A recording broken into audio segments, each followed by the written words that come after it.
Guys, meron po tayong babasahin ulit na teksto. Pakisuyo po, samahan niyo ako. Mateo 24, 21 at 22. Basahin po natin. Ang sabi, dahil sa panahong iyon ay magkakaroon ng malaking kapigatian na hindi pa nangyayari mula ng pasimula ng mundo hanggang sa ngayon at hindi na mangyayari pang muli. Sa talatang 22, sa katunayan, kung hindi pa iikliin ang mga araw na iyon, walang taong maliligtas. Pero dahil sa mga pinili, ay paiikliin ang mga araw na iyon. Ayun po ang sabi sa teksto. Ano po ang matututunan natin sa dalawang talata na ito? Sinabi ni Jesus na dahil sa panahong iyon ay magkakaroon ng malaking kapigatian na hindi pa daw nangyayari mula ng pasimulan ng mundo. At hindi na mangyayari pang muli, yun po ang sabi niya. Marami na po tayong pinagdadaan ng malalaking problema din naman sa buhay. Matatawag na malalaking kapighatian din naman sa panahon natin. At napakahirap din naman talaga na harapin ang mga pagdurusa at mga kapighatian na pinagdadaanan ng marami sa atin. Naalala pa siguro natin ang World War I, World War II, at ang mga naging epekto ng mga digmaang ito sa buong lupa. Sinundan po ng pagkawasak ng mga pananim, mga ari-arian, at pagkatapos ay nagkaroon ng tagutom dahil nga nawasak ang mga pananim.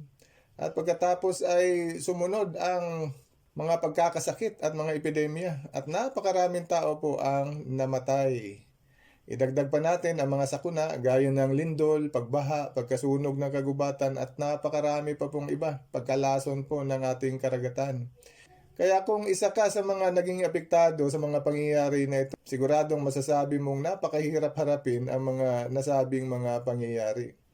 Pero yun na kaya ang inihula ni Jesus na malaking kapighatian, yung mga pinagdadaanan ng sangkatauhan ng mga nagdaang dekada? Malamang hindi pa din naman yun dahil ang mga pangyayaring nabanggit natin ay mga pangyayaring paulit-ulit lang naman na nangyayari na nararanasan ng sangkatauhan. At ang sabi ni Jesus kasi tungkol sa kanyang inihulang malaking kapighatian na darating ay hindi pa nangyayari mula ng pagkakatatag ng sanlibutan at hindi na kailanpaman mauulit. Kaya mga nabanggit na mga kapahamakan na dinanas na ng tao ng mga nagdaang siglo o mga dekada ay siguradong mas maliit ang antas kung ihahambing sa paparating pa na malaking kapighatian ayon sa hula ni Jesus. Kahit kasi daan-daang milyon din naman ng sangkatauhan ang namatay sa mga digmaang nabanggit at ang mga sumunod na sakuna at kalamidad ay masasabing bilyon-bilyong tao pa rin naman ang nakaligtas na buhay sa mga digmaang pandaigdig 1 at 2 at sa mga epidemya at mga lindol, pagbaha at iba pang mga sakuna ng mga nagdaang siglo. Sabi kasi ni Jesus, kung hindi daw paiikliin ang mga araw na yun, walang taong maliligtas. Pero dahil sa mga pinili ay paiikliin ang mga araw na yun. Kaya ano pong punto? Kung magpapatuloy lang ang pananalasa ng inihulang malaking kapighatian, ayon kay Jesus, ang sabi niya, wala pong taong maliligtas. Kaya ang una at ikalawang digmaang pandaigdig kasama na ang mga sumunod na salot at sakuna ay hindi pa rin papantay sa magiging pinsala ng dumarating na malaking kapighatian sa hinaharap na inihula ni Jesus. Maunawaan po natin na hindi lamang ang mga digmaan at sakuna ang mga magtutulak na pangyayari upang mangyari ang malaking kapighatian na tinukoy sa hula ni Jesus na mangyayari sa hinaharap. Basahin po natin ang sinabi din ni Jesus sa Lucas, Kabanatang 21 po ang babasahin natin. Kung sisimulan nating basahin ang mga talatang 9 hanggang 12, maunawaan po natin na kasama pa rin naman sa mga inihula ni Jesus na magiging pangwakas na pangyayari ang mga digmaan at mga sakuna, epidemya, at isinama pa nga din ni Jesus sa kanyang hula ang malulupit na pang-uusig ng masamang sangkatauhan laban sa kanyang mga tagasunod. Kaya siguradong kasama pa rin ang mga pangyayaring nabanggit na mararanasan din naman ng sangkatauhan sa panahon ng malaking kapighatian. Pero bigyan pansin po natin ang mababasa sa sinabi ni Jesus sa mga talatang 24 at 25. Ito po ang sabi, basahin po natin. Lucas 21, mga talatang 24 at 25. Ang sabi, gayon din magkakaroon ng mga tanda sa araw, buwan at mga bituin. At sa lupa, magdurusa ang mga bansa na hindi malaman ang gagawin dahil sa pag-ugong at pagngangalit ng dagat. Ang mga tao ay mahihimatay sa takot at sa paghihintay sa mga bagay na mangyayari sa lupa dahil ang mga kapangyarihan ng mga langit ay mayayanig. Kaya yun po ang sabi. Posible naman na may mga literal na mga tanda na magsasangkot sa literal na araw, buwan at mga bituin. Dahil kung matatandaan natin ng puksain ng Diyos ang Sodoma at Gomora ay umulan mula sa langit ng apoy at asupre. Kaya galing po ng langit yon. Ayon sa Genesis 19:24. Pero dapat din namang maunawaan na ang araw, bituin at buwan ay mga bagay na nagre-represent lang sa kalangitan at minsan ay ginagamit din naman sa mga ulat ng Biblia upang kumatawan sa espiritual at simbolikal na diwa. At madalas ay naglalarawan ang mga bagay na ito ng kalangitan sa mga matatayog na tulad araw, tulad bituin na mga pamamahala ng tao. Tulad halimbawa ng binabanggit sa Deuteronomio 9:1 na pader na pamahalaang lungsod ng mga Anakim na ayon sa mababasa sa nasabing teksto ay abot langit. Ibig sabihin matayog, abot langit, tulad langit. Kaya nang sabihin ni Jesus sa Lucas 21:25 na magkakaroon ng mga tanda sa araw, buwan at mga bituin at sa lupa ay magdurusa ang mga bansa na hindi malaman ang gagawin dahil sa pag-ugong daw ng pagngangalit ng dagat, ibig pong sabihin, ang mga pamahalaan ng tao ay mayayanig din naman dahil sa nakapangingilabot na mga pangyayari pagsapit ng malaking kapighatian. Maaring nangangahulugan po ito na ang dating tulad langit, matatayog na mga pamahalaan ng tao ay mayayanig o matataranta at ang mga namamahala ay lubos na kakabahan dahil sa pag-ugong at pagngangalit daw ng dagat. Pero ang tanong, ano po ang dagat na magiging maugong at magngangalit?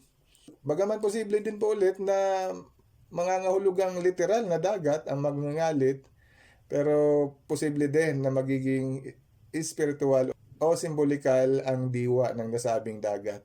Ang dagat at ang katubigan ay ang mismong sangkatauhan o ang mga mamamayan sa buong tinatahanang lupa gaya ng binabanggit at mababasa natin sa Isaiah 17:12 at 13 na ang sangkatauhan daw ay lumalarawan din naman ayon sa ulat sa dagat o katubigan. Kaya ang sinabi ni Jesus na ang sangkatauhan ay lumalarawan din naman sa dagat o sa katubigan. Kaya ang sinasabi ni Jesus na tulad mga langit na matatayog na mga pamahalaan ng tao ay mayayanig hindi lang sa malalaking digmaan at mga sakuna, kundi mayayanig sila dahil sa mga kaguluhan na nagmumula mismo sa hindi makontrol na mga gawain ng sangkatauhan o mga mamamayan mismo o ng dagat o ng katubigan ng sangkatauhan. Na kung itutuloy po natin ang pagbasa sa Lucas 21:26 ay sinabi ni Jesus, ang mga tao ay mahihimatay sa takot at sa paghihintay sa mga bagay na mangyayari sa lupa hanggang ang mga kapangyarihan sa langit ay mayayanig. Ano po ang hinihintay ng mga tao, ng mga bagay na mangyayari sa lupa? Mababasa po natin yan sa 1 Tesalonica 5:3. Ang ipinapangako ng mga pamahalaan na kapayapaan at katiwasayan. Naghihintay sila kailan darating ang kapayapaan at katiwasayan na ipinangangako ng pamahalaan. Pero hindi po mangyayari yan. Sa halip, magiging pasama ng pasama ang mga pangyayari, pagulo ng pagulo ang mga pangyayari. Dahil natutupad ang hula na ibinigay ni Jesus sa kanyang mga tagasunod. At yan po ang nakakagimbal ng mga tagpo sa malaking kapighatian. Hihimatayin daw sa takot ang sangkatauhan dahil din sa masasamang gawain lang din ng masasamang bahagi ng galit o nagngangalit din na sangkatauhan. Kumbaga mahahati po ang sangkatauhan. Merong medyo matuwid naman at naghihintay na magkaroon ng kapayapaan, pero ang iba naman, ang malaking bahagi ng sangkatauhan ay mag-aalsa, kikilo sila ng mga protesta upang kamtin ang inaasam na mga pagbabago.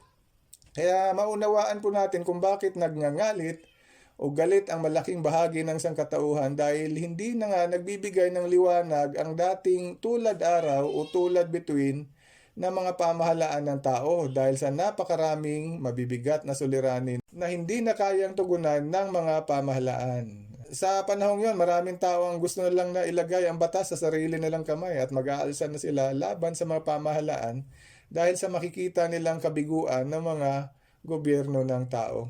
All hell break loose, ika nga. Siguradong magkakaroon po ng anarkiya. Hindi nakikilalanin ng sangkatauhan ang batas kaya kanya-kanya pagsisikap na lang upang makakain ng maayos at makaraos. Kumbaga kailangan gumawa ng krimen upang magkaroon lang ng laman ang kanilang mga tiyan. Survival of the fittest. Kaya nakakatakot pero hula kasi ni Jesus kaya sigurado po na matutupad. Pero ano po ang magtutulak sa sangkatauhan na gumawa ng malalagim na krimen? Basahin po natin ang binabanggit naman sa 2 Timoteo 3, 1-5. Ito po ang sabi, pero sinasabi ko sa iyo na sa mga huling araw, magiging mapanganib at mahirap ang kalagayan. Dahil ang mga tao ay magiging makasarili, maibigin sa pera, mayabang, mapagmataas, mamumusong, masuwayin sa magulang, walang utang na loob, di tapat, walang likas na pagmamahal, ayaw makipagkasundo, maninirang puri, walang pagpipigil sa sarili, mabangis, napupuot sa kabutihan, taksil, matigas ang ulo, mapagmalaki, maibigin sa kaluguran sa halip na maibigin sa Diyos, at mukhang makadiyos, pero iba naman ang paraan ng pamumuhay. Layuan mo sila. Kaya yun po ang sabi ni Apostol Pablo na ang mga tao daw ay magiging makasarili, maibigin sa pera, mayabang, mapagmataas, mamumusong, masuwayin sa mga magulang, walang utang na loob, di tapat, walang pagmamahal, ayaw makipagkasundo, maninirang puri, walang pagpipigil sa sarili, mabangis, napuput sa kabutihan, matitigas ang ulo. Kaya yun po ang sabi ni Apostol Pablo. Imagine mo ang ganitong kasama na uri ng mga tao na gutom at wala nang makain, wala nang pantusto sa kanilang mga bisyo, wala nang pantusto sa kanilang mga luho, ay siguradong gagawa at gagawa ang mga ito ng nakaririmarim na mga krimen, kung kaya hihimatayin sa takot ayon kay Jesus ang malaking bahagi ng sangkatauhan. Kaya mangangarap na lang sila magkaroon sana ng peace and security o kapayapaan at katiwasayan, pero wala pong maipoprovide ang naliligalig at nayanig na mga pamahalaan. Kaya kahit sila, nayanig na ayon sa hula ni Jesus. Pero nakakatuwa naman ayon sa hula ni Jesus na meron pong maliligtas. At pangako po yan ni Jesus. Basahin po natin ang talatang 28. Lucas 21:28, ang sabi ni Jesus, pero kapag nagsimula na mangyari ang mga ito, tumayo kayo ng matuwid at itaas ang inyong mga ulo dahil nalalapit na ang kaligtasan ninyo. Yun po ang sabi ni Jesus. Kaya malinaw, ayon kay Jesus, meron pong ililigtas ang kaharian ng Diyos. At pag nangyari na ang malaking kapigatian. At ayon kay Jesus, ang mga maliligtas na ito ay hindi po dapat makialam sa mga kilos protesta ng mga galit na sangkatauhan laban sa mga pamahalaan ng tao. Ang sabi niya, tumayo lang kayo ng matuwid, iharap ninyo inyong mga ulo sa langit, at wala po silang gagawin kundi iyon lamang. Dahil hindi po sa kanila ang magiging laban. Laban po ito ng kaharian ng Diyos, ang hari na si Jesus, laban sa mga natatandaan natin, mga nang-uusig din naman sa mga pinili ng Diyos. At ang mga lingkod ng Diyos na ito ay hindi po dapat na makisawsaw sa mga kaguluhang mangyayari sa galit na sangkatauhan upang maligtas lamang sila. Wala po silang partisipasyon. Neutral po sila sa galit na sangkatauhan laban sa pamahalaan. Pero ang tanong, sino nga ang ililigtas ni Jesus kapag nangyari na malaking kapigatian?